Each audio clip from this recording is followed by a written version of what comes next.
21 अगस्त एक दिन में ही भारत के त्रिपुरा और बांग्लादेश के ईस्टर्न स्टेट्सों में इतना ज्यादा बारिश हुआ है जो 30 सालों से नहीं हुआ, जिसके कारण इस स्टेट्सों में भयानक बाढ़ हुआ है।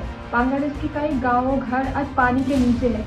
उनके खेत भी आज उजड़ गए भरे हुए फसल से। घर, स्कूल, रास्ते गिर रहा है।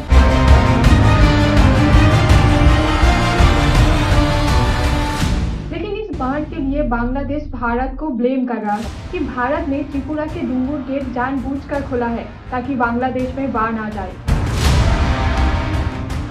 लेकिन क्या ये सच है? नहीं।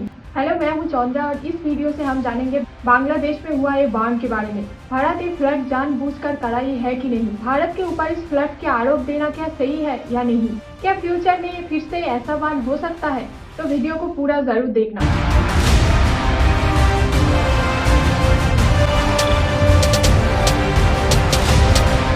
सोशल मीडिया पे इस बाढ़ की जो छवि हमारे सामने आ रही है वो देख के किसी भी इंसान की आंखों में आंसू आ जाएंगे। और दूसरी तरफ बांग्लादेश की सोशल मीडिया पे कुछ पोस्ट वायरल हो रही है कि भारत ने जानबूझकर त्रिपुरा के डुंगुर गेट खोला है ताकि बांग्लादेश में बाढ़ हो जाए।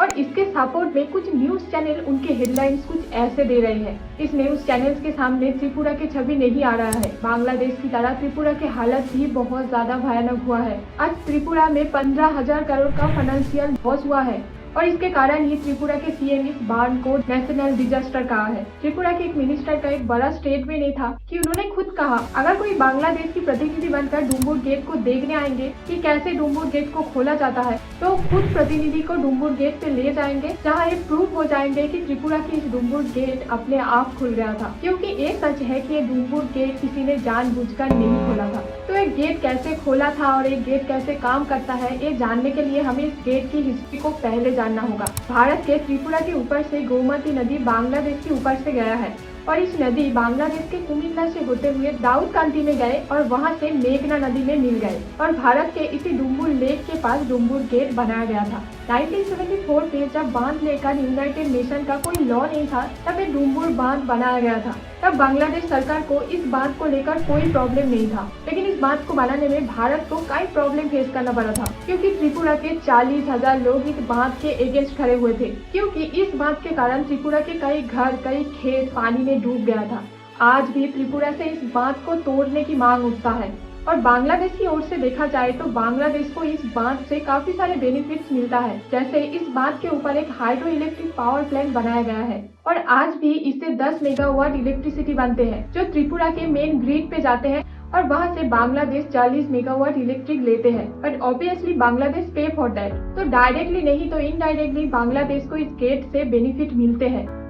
एक टाइम पे इस गोमती नदी को कुमिल्ला के डेंजर कहा जाता था क्योंकि डुंगुर बांध बनाने से पहले इस कुमिल्ला में गोमती नदी के कारण लगभग हर साल बाढ़ होता था। लेकिन इस बांध के कारण पिछले 30 सालों से यहाँ भयानक बाढ़ नहीं हुआ है। इससे तो साफ है कि इस डुंगुर गेट के कारण बांग्लादेश को हानि नहीं बल्कि लाभ ही हुआ है। अगर आप इस मैप को गौर से देखेंगे तो बांग्लादेश की फेनी शहर जहाँ बाढ़ सबसे ज्यादा हुआ है वो बहुत दूर है इस गोमती नदी से, 68.4 किलोमीटर दूर। और डुंगुर गेट है यहाँ। डुंगुर गेट से फेनी शहर भी 150 किलोमीटर दूर है। तो डुंगुर गेट खोलने से फेनी शहर में बाढ़ आने की चांसेस कभी भी नहीं था। लेकिन कहा जा रहा है कि आज इस बांध के कारण बांग्लादेश की कुमिल्ला, फेनी, नोआखाली जैसे जगहों में बाढ़ हुआ है। देखिए, अगले 17 और 18 अगस्त पे बंगोपसागर के ऊपर एक लो प्रेशर क्रिएट हुआ था और भारत पे तो मानसून विंड के प्रभाव से जुलाई और अगस्त में बारिश होता है और जब ये मानसून विंड और लो प्रेशर एक साथ जुड़ते हैं तो बारिश की मात्रा बहुत ज्यादा बढ़ जाते हैं। और मेघालय वर्ल्ड के मोस्ट वेटेस्ट प्लेस है। यहाँ एवरेज एनुअल रेनफॉल होता है 11,872 मिलीमीटर और त्रिपुरा में अप्रोक्स 2200 मिलीमीटर बारिश होते हैं। लेकिन मुश्किल तो तब हुआ जहाँ बंगोपसागर के उस लो प्रेशर को वेस्ट बंगाल से होते हुए बिहार की ओर जाना था, वो बांग्लादेश की साउथ ईस्टर्न से होते हुए भारत की त्रिपुरा और मेघालय में जा पहुंचा और बारिश की मात्रा 288% बढ़ा दिया।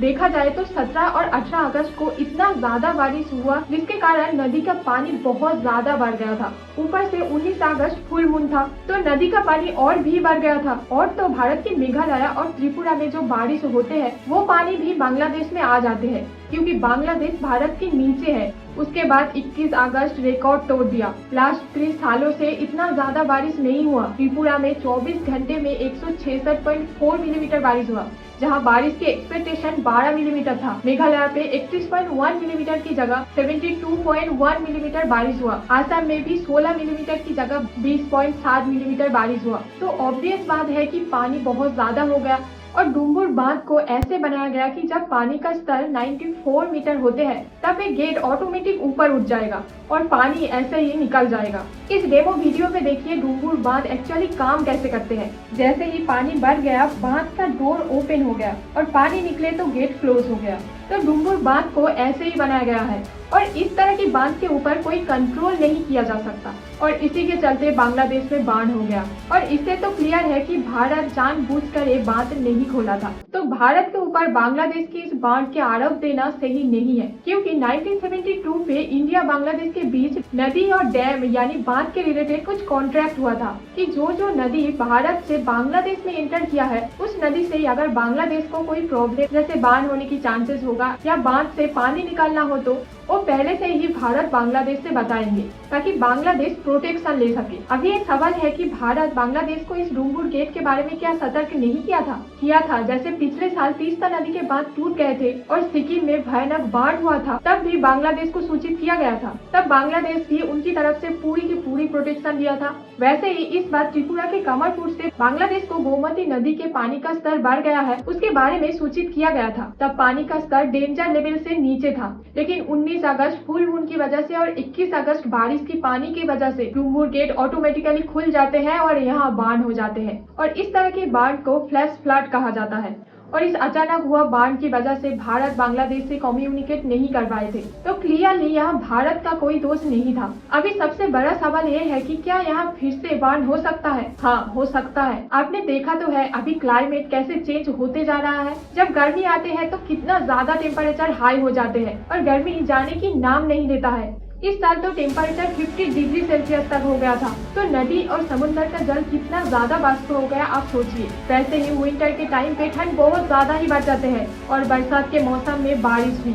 और इसके लिए जिम्मेदार तो हम आप सब हैं। जब भी हम प्रकृति को प्रॉब्लम देकर हमारे जीवन को अच्छे बनाने की कोशिश करते हैं, तब प्रकृति विध्वंस करते हैं। आज एक पेड़ लगाएंगे तो बारिश ठीक होगा, टेम्परेचर कम होगा, ऐसा नहीं है। लेकिन शायद एक एक करके एक दिन जरूर हो सकता है। आज हमारे देश के त्रिपुरा की हालत इतना ज्यादा बुरा है। इस बाढ़ के कारण यहाँ कितने लोग, कितने परिवार इफेक्टेड हुआ है। भारत सरकार ने त्रिपुरा को 40 करोड़ रुपए दिया है इफेक्टेड फैमिलीज को 4 लाख करके, और जो लोग इस बाढ़ में इफेक्टेड हुआ है उन्हें 2.5 लाख रुपए देंगे। और दूसरी तरफ बांग्लादेश की हालत भी बदतर है।